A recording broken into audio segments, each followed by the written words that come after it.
Hey, what's up guys, Jaeky here. Today we're going to be going over how to play Sage, and I'll be giving you guys some tips and tricks on how to play Sage effectively. So Sage is a sentinel, but she's mainly played as a support character just because of all of her heals and her resurrection.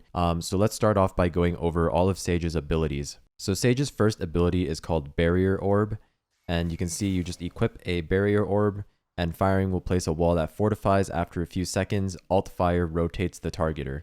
So basically, as you can see, when we pull out our wall, by default, it's going to be horizontal. If we hold down our right click and then swipe our mouse, we can actually change the angle at which our wall is being placed. And if you want to swap really fast between horizontal and vertical, you just press C on your keyboard and it will swap your wall between horizontal and vertical. So when you place your wall down, it will take a couple seconds for it to become completely fortified. You can see by the cracks. Once it's completely fortified, your Sage wall will last 40 seconds, meaning that after 40 seconds in the round, this Sage wall will decay and then break eventually on its own. And then you can see there's four sections here, and obviously you can actually shoot at this or knife it to break it. It's quite tanky, so this is great for walling off certain segments of the map, choke points if they're rushing a site, or you can even use it to defuse the spike safely, and if you're on attacking, you can also use it to get the spike down safely as well. So that's your Barrier Orb. It is a pretty expensive ability, coming in at 400 credits, so you want to be pretty careful when you're spending your money and making sure that you're saving enough money and not using this on eco rounds. Moving on to Sage's second ability is her Slow Orb. What this will do is it equips a Slow Orb fire to throw a slowing orb forward that detonates upon landing, creating a lingering field that slows players caught inside of it. Again, very straightforward. You basically just pull out this orb. You can aim it wherever. It will bounce off. It will bounce once. If you bounce it off walls, you can do that. And you can see here that it creates pretty much a little field that anyone who walks through it will be slowed down, and they will also make noise when stepping over the slow field. So you can see when you walk over it, it slows you, your teammates, and enemies, and it will make noise as well. So this is again great for slowing down rushes on a site through a choke point.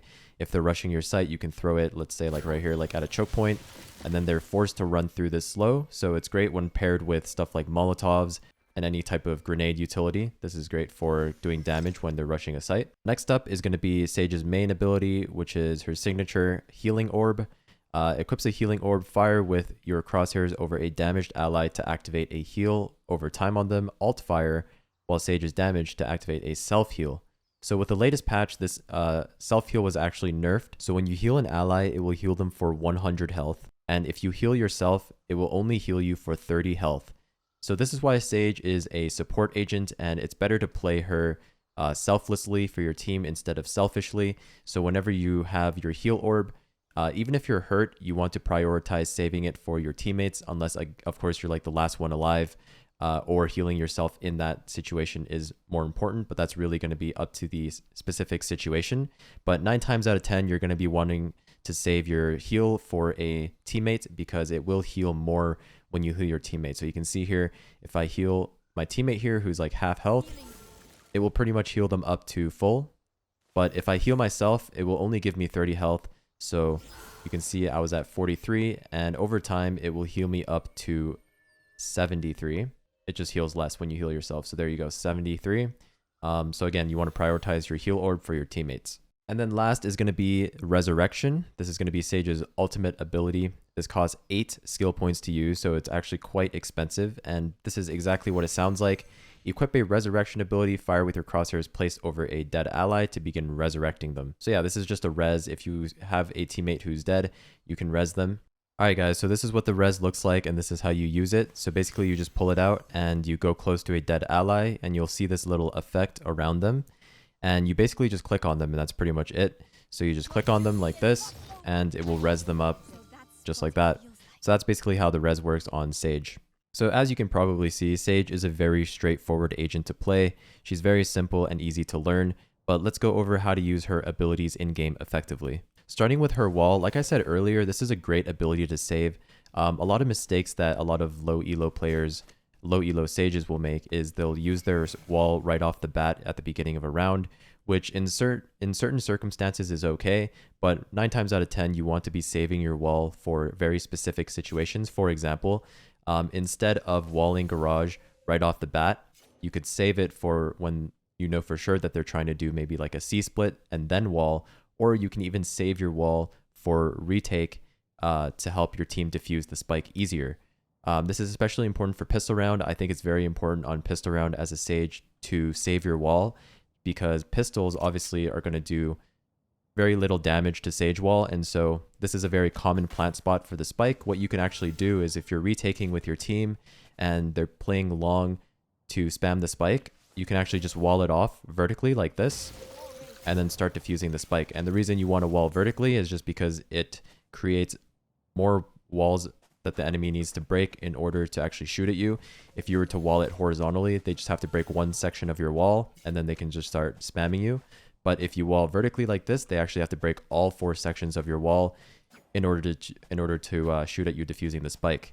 The same concept applies for walling off choke points like door in garage here. Instead of walling horizontally like this, typically you want to rotate your wall so that it's more vertical, so that they actually have to break more sections in order to get through this choke point. Same thing over, for example, if I'm walling short, instead of walling horizontally like this, which a lot of new players do, this is a huge mistake. Instead of walling horizontally like this, where they can just easily break one section, walling vertically like this actually makes it so that they have to break more sections of your wall to get through short. And so that just buys you a little bit more time if they're rushing your site. With your slow orbs, it's very straightforward. You just want to use it to slow down any rushes on defense.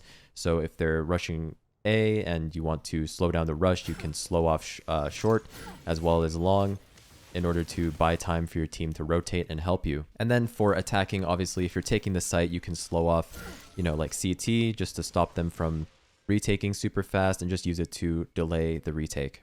As for the heal, like I said earlier, you just want to keep it for your teammates unless you're in a 1v1 situation or in a situation where you really desperately need the heal and you think it will help you get a couple extra kills. Then it would be appropriate to use heal on yourself. But most of the time you do want to be saving your heal for your teammates. And then of course with your res, you always want to make sure that you're resurrecting your teammates where it's safe. So let's say my teammate was taking a fight right here at long and then he gets shot and he dies out in the open. Instead of resing him in the open, you want to maybe, if you have wall, you can wall it off first, wall off long and then res your teammate so that they're unable to kill your teammate again. Or you can even use res as a bait as well. In higher elos, a lot of Sage players will use the res as a bait. So you can res, and then while they're busy shooting the res body, you can swing out and get kills with that res as a bait. So you can use your res in a lot of different ways. But typically you want to make sure that it's safe before you res your teammates. Another thing that you can do with your wall is you can actually use it to get into a lot of different positions that normally you couldn't get into. So I know I said earlier it's bad to wall horizontally like this, but you can actually do some fun stuff with your wall where, let's say you can wall, like this, and then you can leave a little gap here for yourself to sit in. So when they break this section of your wall, typically, they'll break this section of your wall and they'll come in. They might look right, and then they'll just go into the site. You can actually use this wall to hide behind and then peek out and get some free kills. Some cheeky stuff like that you can do on Sage as well. You can also use it to get into higher elevations. So you can use it to get up on these boxes where typically a Sage wouldn't be able to get into. So you can use your walls for different stuff like that. If you've ever watched Grim, which you've probably watched Grim's videos before, you can see that he uses his walls in a lot of different creative ways, so you can do that as well. But that's pretty much it, guys. That was my guide for Sage, and I hope this video helps you guys out. If it did, make sure you leave a like, comment, and subscribe, and I'll see you guys in the next one. Peace.